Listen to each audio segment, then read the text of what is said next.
తీసుకోమంటే వాళ్ళని తీసుకునేటువంటి పరిస్థితి ఉంటుంది తప్ప మీ మనోభావాలకు ఎవరైతే కష్టకాలంలో ఉన్నప్పుడు వైఎస్ఆర్ కాంగ్రెస్ పార్టీ జెండా భుజాన్ని వేసుకుని మోసాడో రేపు అధికారంలోకి వచ్చిన తర్వాత వాడిని మా భుజాన్ని మీద వేసుకుని పోయడానికి సిద్ధంగా ఉంటారు తప్ప వేరేటువంటి వాళ్ళని వలసవాదులను తీసుకొచ్చి ప్రోత్సహించేటువంటి పరిస్థితి ఉండదు అనేటువంటి విషయాన్ని మీకు సందర్భంగా గుర్తు చేస్తున్నాను.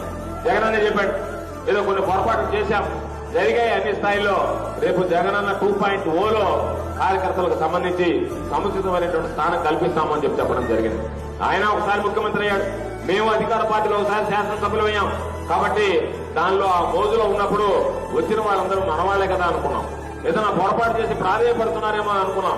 క్షమించండి అని అడిగితే కరిగిపోయారు తప్ప వీళ్ళు మరలా ఇటువంటి కుట్రలు కుతంత్రాలు పడతారు, మన దగ్గర పనులు చేసుకుని వెళ్ళిపోతారు అనేటువంటిది ఆ రోజు మేము ఆలోచన చేయలేదు. పాపం కొంతమంది చెప్పినా సరే మేము నేను ఒక నియోజకవర్గం చెప్పలేదు, నా సర్వేపల్లి నియోజకవర్గంలో నాకే అనుభవం ఉంది కాబట్టి నేను అందుకే చెప్తున్నా, మాకు ఇది నిజంగా ఆ గెలుపు ఒక గుణపాఠం, మరలా తప్పు చెయ్యము అనేటువంటిది ఈ సందర్భంగా మీ అందరికీ ఒకసారి మనవి చేస్తున్నాను. కాబట్టి